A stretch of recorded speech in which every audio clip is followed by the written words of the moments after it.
Hola a todos, en este video vamos a hablar del primer teorema de isomorfismo. En realidad son tres teoremas de isomorfismo, vamos a ver el primero, el segundo y el tercero, por supuesto. Y estos teoremas de isomorfismo bien podrían llamarse los teoremas fundamentales de la teoría de grupos. Y este primer teorema de isomorfismo es aún más particular porque, de hecho, para demostrar el segundo y el tercero se va a utilizar este primer teorema de isomorfismo. Y bueno, simplemente por eso podría ser muy importante este teorema, este primer teorema, pero de verdad no exagero en decir que este podría ser el teorema más importante de toda la teoría de grupos, porque nos ayuda a identificar cocientes de grupos y también qué tipo de homomorfismos pueden salir de un grupo dado. O mejor dicho, cómo pueden ser las imágenes bajo homomorfismos de un grupo dado G. Pero bueno, sin más preámbulo, dejen comienzo con el enunciado de este primer teorema de isomorfismo. Comencemos considerando G y H grupos cualesquiera. Y también consideremos F un homomorfismo que va de G en H. Y además vamos a darle nombre al kernel de este homomorfismo F y lo vamos a llamar K. La conclusión es que pues K es normal en G. En realidad eso ya lo sabíamos. Esta no es una verdadera conclusión de este teorema porque esto ya lo sabíamos de antes. Pero además, y esta es la super conclusión, el cociente de G entre K es isomorfo a la imagen de F. ¿Ya vieron? Por ejemplo, en particular esto lo que nos dice es que la imagen de G bajo un homomorfismo, y sin importar qué grupo sea H, la imagen de G bajo algún homomorfismo cualquiera, a fuerza tiene que ser isomorfo a un cociente de G. Esto en realidad es bastante fuerte. Pero bueno, otra forma en la que podemos utilizar este primer teorema de isomorfismo es, por ejemplo, para identificar un cierto cociente de G, ¿verdad? O sea, podemos simplemente mandar al grupo G a algún grupo H con kernel, el grupo K por el que quieren hacer cociente, y si eso es posible, si pueden hacer eso, entonces en automático ustedes pueden identificar G perdón, el cociente con su imagen, y eso podría darles información acerca de este cociente. Pero bueno, hasta ahorita eso nomás es pura palabrería y luego vamos a ver ejemplos. Pero por ahora lo que vamos a hacer es demostrar nuestro super primer teorema de isomorfismo.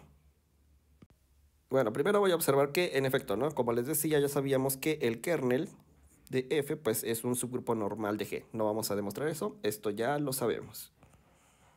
Lo siguiente es notar que la imagen de F, pues, es un grupo, ¿verdad? O sea, en realidad es un subgrupo de H. Y en efecto, ¿verdad? Si tenemos dos elementos en la imagen, entonces, pues bueno, X se puede ver como F de algo, digamos F de A, y Y se puede ver como F de B, pues para algunos A y B en G. Y el producto de X con Y, pues va a ser igual al producto de F de A con F de B. Y como F es un homomorfismo, pues entonces esto es igual a F de A por B. Y entonces esto implica que X por Y también está en la imagen de F. Entonces la imagen de F es cerrado bajo tomar productos. Y además, si tomamos X y nos tomamos el inverso, pues esto va a ser el inverso de F de A, pero esto ya sabemos que es F del inverso de A.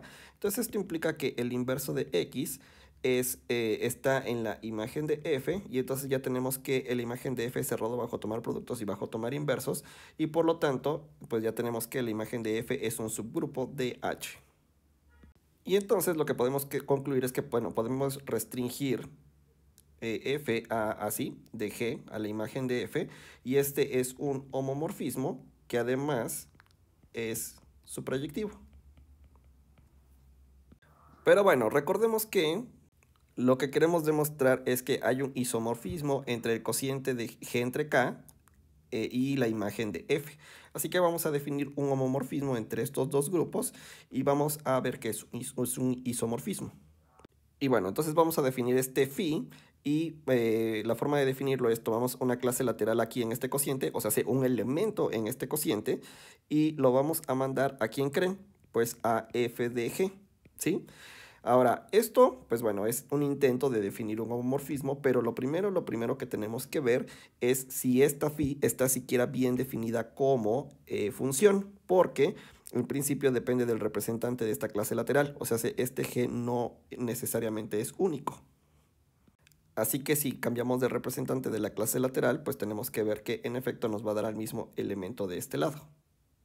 Y bueno, entonces si tenemos que la clase representada por G es igual a la clase representada por H, entonces pues lo que tendríamos es lo siguiente.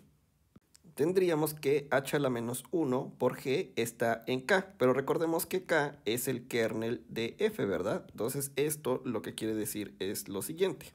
Quiere decir que f aplicado a este elemento pues es igual a la identidad en h. Lo voy a denotar así simplemente por 1.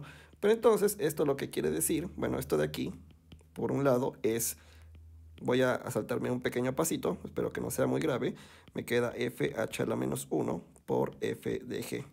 Entonces todo lo que me implica es que f de g es igual a f de h, que es justamente lo que necesitábamos para ver que esta función está bien definida. O sea, sé que si me tomo dos representantes distintos, digamos g y h, de la misma clase lateral, en realidad la imagen de los representantes bajo f es la misma.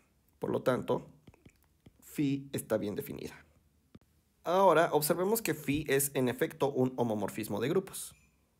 Y bueno, para eso pues tenemos que aplicar phi a un producto de clases laterales que ya las escribí aquí, gk y hk, ¿verdad? Ahora, este producto gk por hk pues es lo mismo que multiplicar gh y luego k, por cómo está definida la operación de grupo en el cociente g entre k.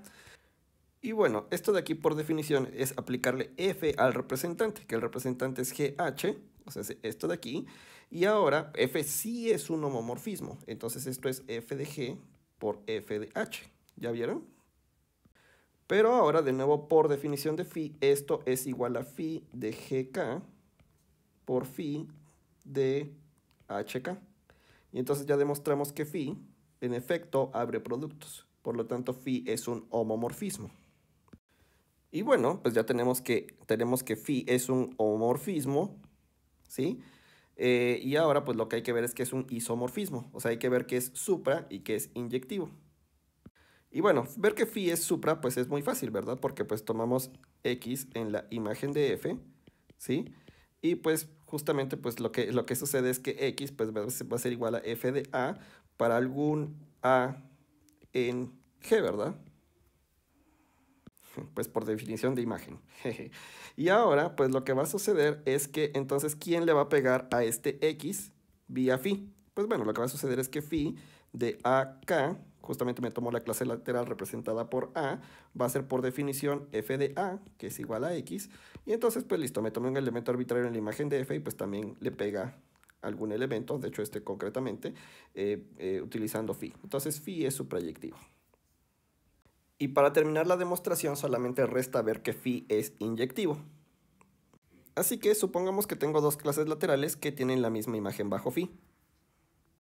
Entonces, de aplicar la definición de phi, lo que tendríamos es que f de g es igual a f de h.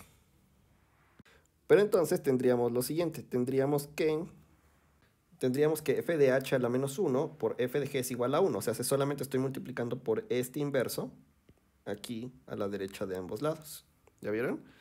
Y ahora, pues entonces lo que tendríamos es lo siguiente. Lo que sucede es que este de aquí a su vez, el inverso lo puedo meter. O sea, me queda f de h inverso por f de g, ¿sí? Y a su vez, este de aquí es f de h inverso por g. Solamente estoy utilizando el hecho de que f es un homomorfismo.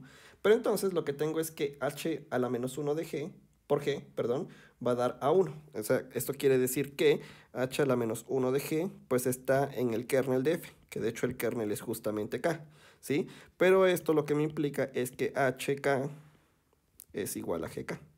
Y entonces ya comencé con dos clases laterales que tienen la misma imagen y demostré que de hecho las clases laterales son iguales y por lo tanto phi es inyectivo. Y aquí acaba mi demostración.